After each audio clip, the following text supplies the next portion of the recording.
Hello, I'm Michael. I'm Rena. In this video, we're going to talk about a few things that we would do our van differently if we had to redesign it.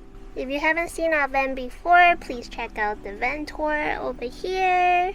So we've been living in our van for over a year and a half now. These are some of the things that really bother us about our van build based on our experience. Check it out. The first thing that we would do differently is our Max Air fan. We realized this version of the Max Air fan we got isn't rainproof. So when it rains, it will shut down and we'll close the lid. And living in the van for more than a year now, we noticed that the fan and ventilation is the most important thing. So we almost keep this thing running 24/7. And especially during rainy days, we want to have ventilation in this van. So I would definitely get a different version with the rain guard that you see in the picture here, or add on a box to prevent rain from getting in. The second thing that we would do differently is either adding another fan in the back or adding windows to the back of our van or the side of the van. Because we only have one fan right now up in the middle, the back section here, when the doors are closed, doesn't get any circulation. So it gets really, really hot back here.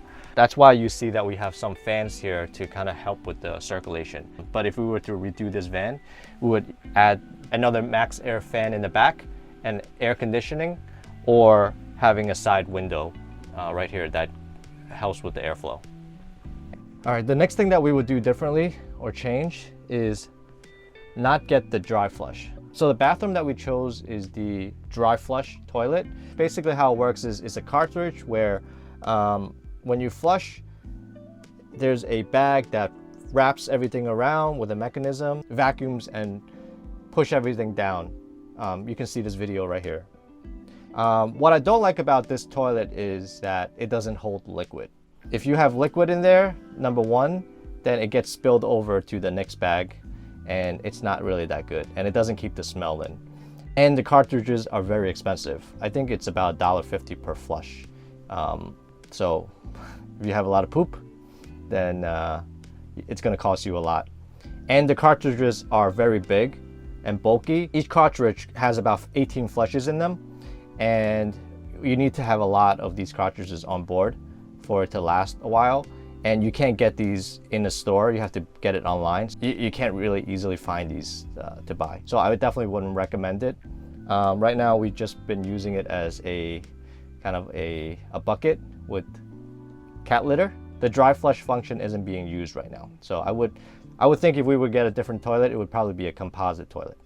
The next thing that we would do differently is get a different type of fridge. So the style of fridge that we have is a chest style. It's actually more energy efficient because cold air sinks to the bottom and it uses less energy, which was one of the reasons why we decided to go with the chest style. But the annoying thing is, in order to get something, we have to open it and usually take everything out before we can get something at the bottom of the fridge. It works though, it's a good refrigerator, but it's just a little bit annoying. If we were to get a different fridge, it would be the style that you open up in the front.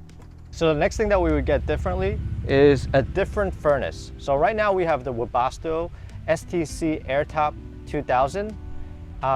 This is a good furnace. It's been working for us for the winter time, but when we got to high altitude like Colorado and Utah, this thing started to fail. You can actually watch the video of our troubleshooting. I think it's this corner right here. So we would probably get a different model that supports high altitude, especially if we plan on going to, say, snowboarding or New Mexico to snowboard. So the next thing that we would do differently or change would be to get a different type of hot water heater system. Right now we have a 2.5 gallon Bosch electric hot water system. It works great if you have a lot of power.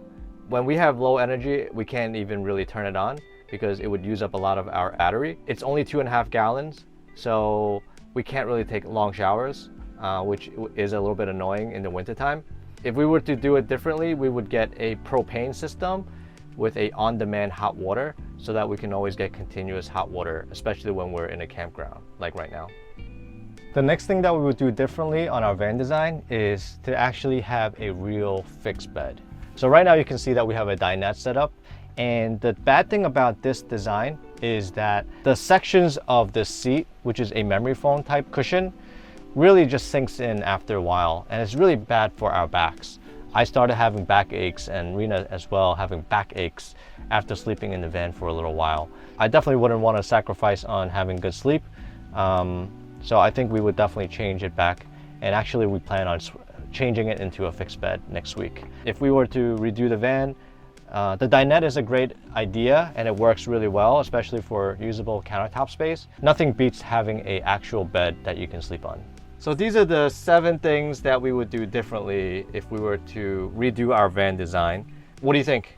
Some of these designs we didn't know until we actually started living in the van that it was good or it could be done differently, but actually experiencing it, some of the things we don't really need, we can change to make it better. Let us know in the comment below if any of these items that you see on this list is something that maybe you thought about doing or already have in your van, and if you like it or not. Thank you so much for watching this video. I hope you enjoyed it. If you like this video, be sure to smash the like button. Hopefully you can subscribe to our channel for future van life content. We'll see you on the next one. Bye.